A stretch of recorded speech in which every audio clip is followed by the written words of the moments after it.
Einen solchen Kanzlerkandidaten habe ich so noch nie erlebt. Und selbst Arbeitskollegen, die jahrelang schon mit diesem Herrn zusammenarbeiten, erkennen diesen nicht wieder. Sein Name? Friedrich Merz. Friedrich Merz von der CDU hat nahezu innerhalb von 2 Wochen alle Wahlversprechen gebrochen und somit nicht nur seine Wähler getäuscht, sondern wirklich alle. Mehr dazu in diesem Video. Zuletzt im Bundestag ging es wirklich heiß her und Friedrich Merz musste sich einiges anhören müssen. Zu Recht, wie ich finde. Unter anderem hat Alice Weidel geredet. Dieses Video, die volle Rede, werde ich dir am Ende dieses Videos verlinken. Allerdings haben auch die Grünen gesprochen, aber auch von der FDP der Herr Lindner. Und in seine Worte wollen wir einmal ganz kurz reinhören, weil das hast du so noch nicht gehört.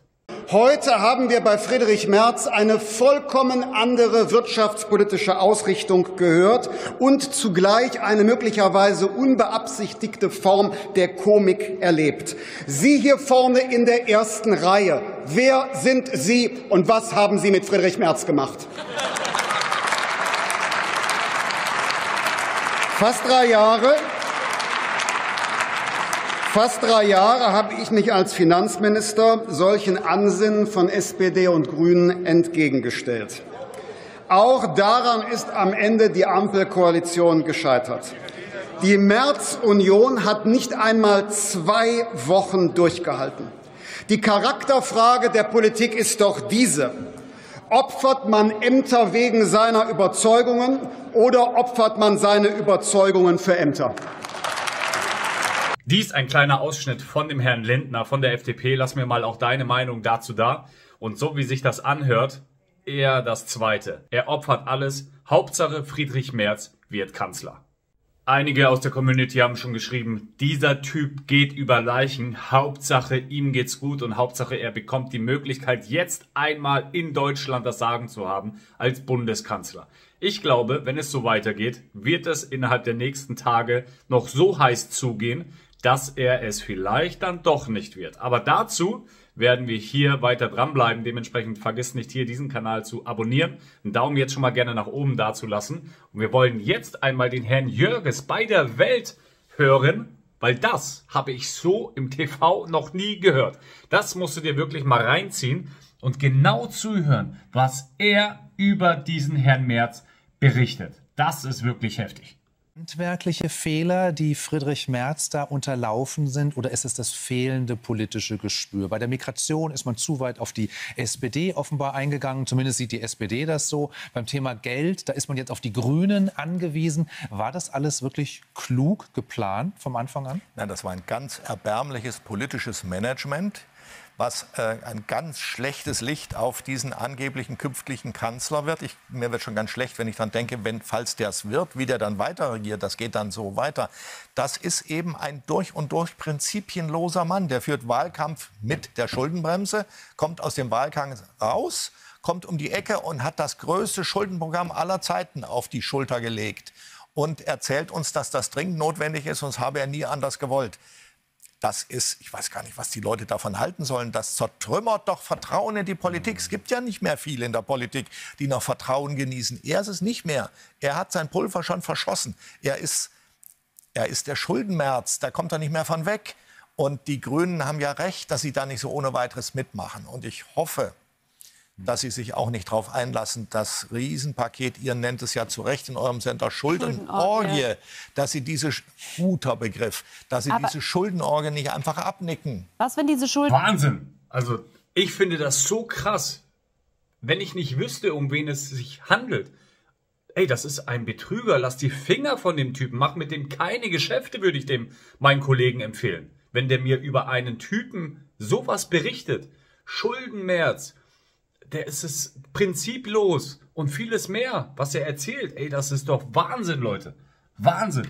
Orgie dann im Bundestag keine Mehrheit findet, sind da Neuwahlen die Lösung? Was dann passiert, können wir uns ja vorstellen. Nicht unbedingt. AfD extrem stark, Linke extrem stark. Dann bin ich dafür, dass wir Friedrich Merz verabschieden in die vorgezogene Pension und dass die CDU sich unter ihren Talenten umschaut, wer das sonst machen könnte. Und dann geht's alles auf Null und geht von vorne los, und zwar mit der Schuldenbremse. Und da haben wir Herrn Günther, den Ministerpräsidenten in Kiel. Aber warum sollte denn Günther da anders handeln als einer muss Merz? es machen. Nee, das kann man nicht noch mal nochmal machen, mit so einer Schuldenorgie nochmal antreten. Der tritt doch nicht freiwillig ab. Wer? Herr Merz. Der wird doch nicht freiwillig jetzt sagen, wenn das Fundament seiner Koalition weggesprengt worden ist und daraus nichts wird, was soll er denn dann machen? Ich meine, der ist doch vollkommen entzaubert. Also das hört sich für mich echt nach einer klaren Forderung an. Herr Merz muss zurücktreten, wenn er denn wirklich das Gute für Deutschland will. Aber glaubst du wirklich, er will das Gute für Deutschland oder eher für sich? Auch hier glaube ich eher das Zweite. Also es ist unglaublich. Niemand glaubt doch noch, dass der Mann einen Aufbruch für Deutschland zustande bringt. Dann muss er weg. Und das ist ja auch dann möglicherweise... Oder irgendeiner muss es ihm dann auch sagen. Das ist ja auch das sagen ihm die Abgeordneten. Wenn das Schuldenpaket gescheitert ist im Bundestag, dann weiß es doch jeder. Und mancher, der es scheitern lässt, hat die Absicht, in Wahrheit ihn zu beseitigen und einen anderen Anfang zu finden. Dann muss man einen anderen Anfang suchen. Das ist purer politischer Stress. Einen solchen Stress habe ich noch nie erlebt. Zweite Chance für Markus Söder? Könnte es sein. Aber auch für Hendrik Wüst oder für Daniel Günther. Das muss man dann sehen, wozu die CDU sich entschließt. Jedenfalls halte ich Merzens Zukunft auf keinen Fall für gesichert. Denn da hat er zu viel falsch gemacht. Er hat einen Fehler nach dem anderen gemacht. Und dass die jetzt bei den Koalitionsverhandlungen drüber reden, wie ihre Formulierung zur Migrationspolitik zu interpretieren ist, ob man bei Zurückweisungen die Zustimmung des Nachbarlandes braucht oder eben nicht, dass sie das offen gelassen haben und da einen Dissens haben, zeigt doch alles. Also das die ist Sondierungsgespräche waren dann Schlamperei. Eigentlich Schlamperei, oder? Ganz miserabel. Dem Merz ging es darum, dass der Begriff Zurückweisungen da auftaucht. Denn über Zurückweisungen redet er ja schon seit Monaten. Friedrich Merz hat eine einzige Agenda. Und diese Agenda lautet, Friedrich Merz muss Kanzler werden. Ja? Und wenn er das erreicht hat, ist ihm auch der Rest wurscht. Dafür verkauft er so einiges. So ist das. Dankeschön, Hans-Ulrich Jörges. Wir freuen uns, wenn wir dann nächste Woche wieder reden. Ja, Wahnsinn. Also der verkauft auch seine eigene Seele, sein eigenes Volk und seine Wähler. Also das ist wirklich unglaublich. Ich bin so gespannt, was du dazu sagst. Lass es mich unbedingt wissen. Wir werden es verfolgen hier auf diesem Kanal. Und ich freue mich schon auf das nächste Video, wenn du wieder reinschaltest. Denn das, was hier passiert, aktuell mit so einem Herrn, können wir davon ausgehen, dass das auf lange Sicht nichts wird. Und wenn Kanzler Merz es sein sollte, dann weiß ich nicht, was die Menschen in Deutschland dann machen. Viele Kommentare erfahre ich, die wollen weg, die wollen flüchten, die wollen auswandern. Ich bin sehr gespannt, wie es weitergeht, wie es auch bei dir weitergeht. Dementsprechend lass mir mal gerne deine Meinung einfach dazu da.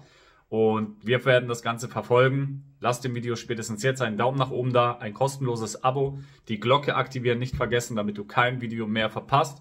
Und natürlich gerne bist du eingeladen, dieses Video zu teilen. Ich freue mich schon auf das nächste Mal, wenn du wieder reinschaltest. Der Markus.